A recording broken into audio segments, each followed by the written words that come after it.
Сәлеметсіздер ме, құрметті менің оқырмандарым? Осы қан қоюлығы және қалай қантты сұйылтамыз, сол туралы айтқым келіп отыр. Қанның қоюлығы неден болады? Мысалы, мен мына жерде отырмын, қимылдаған жоқпын.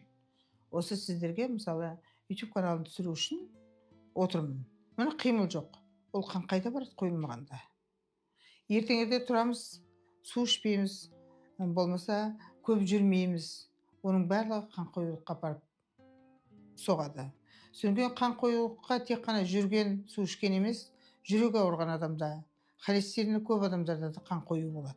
Қан қою қандай ауруға апарып соғады дейтін болатын болсақ, қан қою, варикоз деген аурулар бар ғой, қан тамырларының жаңағы кеңеюі, мінекей бұлым болып пайда болуы. Қазір менде оны маған тема айту өте қиын емес, өйткені мен ауруларымнан ағаламын. Бір кісі келді, мысалы, менің дейді варикоз болдым дейді. Мынандай адырайып тамырлары шығып кетеді ғой. Енді жасы келген адамның тамырлары ол шығу ол дұрыс процесс. Өйткені сіз қанша жыл өмір сүріп келе жатсыз, қаншама өмірден өткізіп келе жатсыз, ауруды, сауыт та, қуанышты да, қайғыны да бәрін өткізіп келе жатсыз, ауыр жұмысты да. Ол кісі де мысалы үлкен машина айдаған, КамАЗ машинелерін айдаған, өне бойы отырған селкілдеп, өте ауыр жұмыстарды істеген. Сол кезде қан айналысы бұзылғандықтан болған. Ол кісіге келді менде варикоз деп. Мен оны көріп отқан жоқпын варикозды. Жақсылап қарадым. Варикоз емес. Ол кісіде қайта қорқыныш пайда болған, кішкене бүйрегінің надпочечник дейді, сол ауру пайда болған. Бұны неге айтып отырмын сіздерге? Бәрін білсін деп айтып отырмын.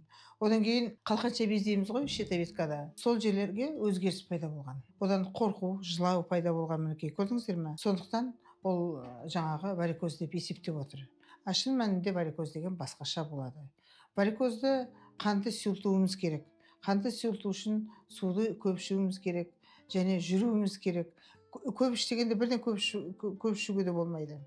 Өйткені сіздің денсаулығыңызға байланысты, сіздің қаншалық суды мысалы пайдалануыңызға байланысты. Мен басында мысалы Қытайда, Тибетте оқыған кезде мысалы суды көп іштегенде су ішсем жүрегім айнитын. Көрдіңіз бе? Су ішсем жүрегім айнитын. Ішсем құсқым келеді, асқазаным ауырады. Оған біздің организм дағдыланбаған. Сондай кісілер маған өте көп жазады. Өйткені организмді үйрету керек. Жайлап су ішіп үйрету керек.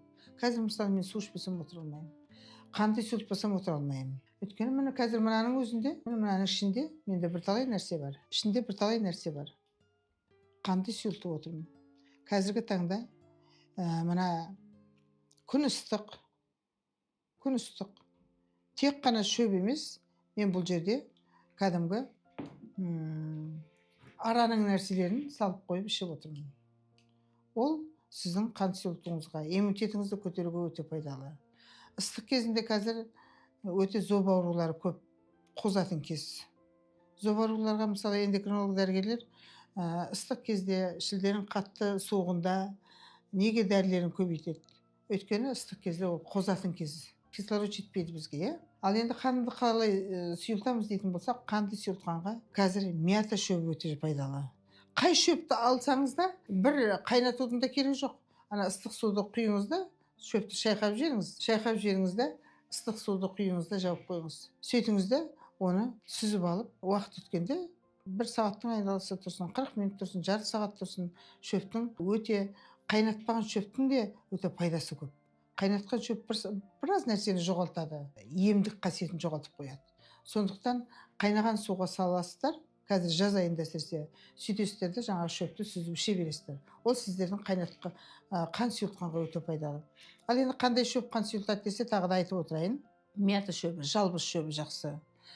Шиповник өте жақсы, шиповникті көп ішкен өте пайдалы. Содан кейін қазір дәндер өте көп, жаңағы нелер, смородина, малина дейміз ғой. Солардың бәрін салып компот сияқты қылып іше беру керек. Одан кейін шөптерден тағы да смородинаның жапырағы, малинаның жапырағы әр үйде бар. Мен бар нәрсені айтып отырмын. Шөптің түрі көп әрине, бірақ мен сіздерге қол жетімді үйде өсіп жатқан нәрсені айтып отырмын. Малинаның жапырағы, смородинаның жапырақтарын жұлып алып, көлеңкеге кептіріп, күнге емес, көлеңкеге кептіріп, жақсылап қолыңызбен мыжып жіберсеңіз шейін талқаны шығады, кеуіп тұрған нәрсе. Соны кәдімгі қағаз қалтаға салу керек. салфанға салмау керек. Қағаз қалтаға салып сақтап қойсаңыздар, қыста ішіп шығасыздар. Көрдіңіздер ме? Содан кейін өріктің жапырағы. Қазір өрік талдары уже не қылып бітті ғой. Дәнін салып бітті ғой, жемісін беріп бітті. Қазір жапырақты алуға болады. Өйткені мына ағаш жемісті жеміс болып тұрған кезде күшті мына жеміске береді. Жеміс тартады ағаштан. Ал енді жемістің бәрі біткенде ол мына жайқалып жапырағына береді. Байқасаңыздар, жеміс өсіп тұрған кезде жапырағын өлі суғару керек болады ол талды. Көрдіңіздер ме? Оған бағым керек болады көп, баптау керек болады. Ал жемісі біткеннен кейін қазір өздері су берсеңде талдар жайқалып шыға келеді.